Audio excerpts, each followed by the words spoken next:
Imagine being so wealthy that your vacation accidentally crashed an entire continent's economy. So rich that historians 700 years later still can't calculate your net worth. This isn't fantasy. This was Mansa Musa. And his story will change everything you thought you knew about wealth and power. The year is 1312.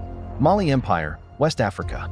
While Europe crawled through the Dark Ages, there was an African empire 3 times the size of France, sitting on gold mines so vast, they'd make Musa wealthier than Bezos, Musk, and Gates combined.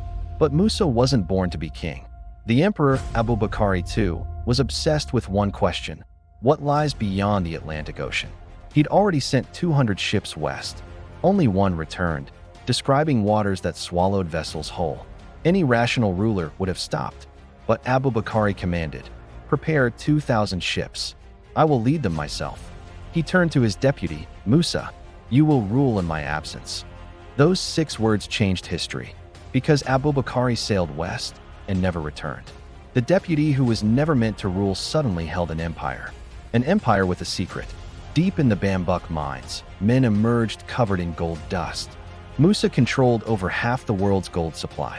Every gold coin in medieval Europe, every piece of jewelry in the Middle East, most of it started in Musa's empire. But Musa understood something revolutionary. Gold without trade is just soft metal.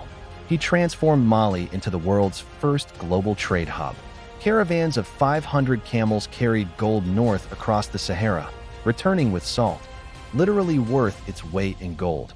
Books from Baghdad, scholars from Cairo. Within 5 years, Musa didn't just rule an empire. He ruled an economic superpower.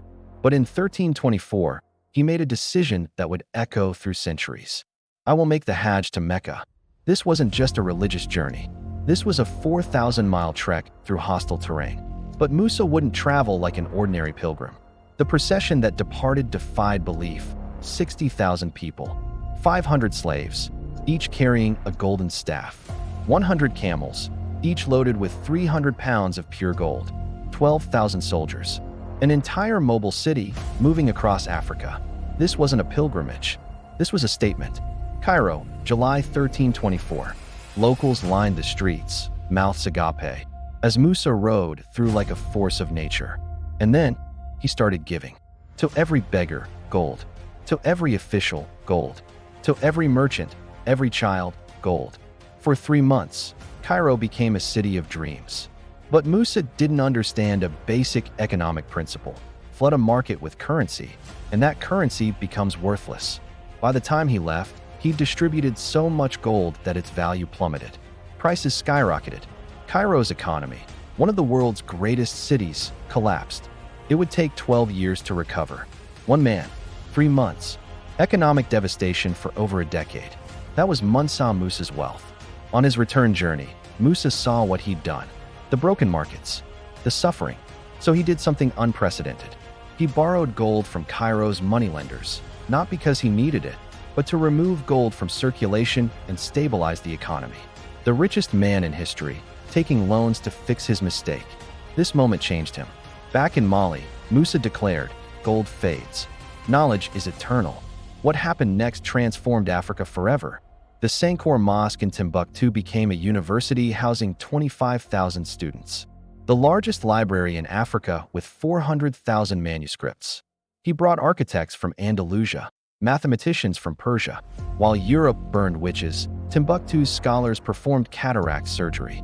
They calculated planetary rotations. They debated philosophy, all because one man decided knowledge was worth more than gold.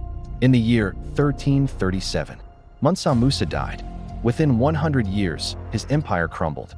The gold mines ran dry. The libraries were buried by sand. When European colonizers arrived centuries later, they refused to believe the stories. An African empire richer than all of Europe? Impossible, they said. They wrote Mansa Musa off as myth. For centuries, Western history books barely mentioned him. The richest man who ever lived, erased. But truth has a way of surviving. Here's what they don't want you to understand. Musa had 400 billion in today's money, at minimum. Some economists say 4 trillion. We literally cannot calculate it because he had too much. But while modern billionaires raced to space, Musa raced to enlightenment. He didn't hoard. He built. He didn't conquer. He educated. The manuscripts in Timbuktu contain knowledge that wouldn't reach Europe for centuries. Advanced mathematics, medical procedures, astronomical charts. When Europeans finally discovered these texts in the 20th century, they couldn't believe it. Africans had been performing complex surgeries while Europe was using leeches. But here's the twist that should haunt us. Wealth is only as valuable as what you build with it. And history belongs to whoever tells the story. For 600 years, they tried to erase Mansa Musa, to make you believe Africa was always poor, always powerless. But one man's story survived. A man so rich he broke economies by accident. So visionary, he built universities that rivaled any in the world. So powerful that 700 years later, we still can't comprehend his wealth. His gold is gone. His empire fell. But those manuscripts? Still being discovered. Still revealing secrets. Mansa Musa got what he wanted. Not immortality through gold, but through knowledge. And maybe that's why he was truly the richest man who ever lived. Not because of what he owned, but because he understood what was truly valuable.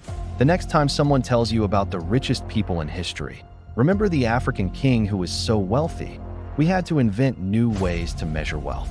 Remember the emperor who crashed economies with his generosity. Remember Mansa Musa, because his story isn't just about the past. It's about what we choose to value today. If this story fascinated you, subscribe to Tales Carved, because here, every story from history is told like you've never heard it before. Thank you and stay safe.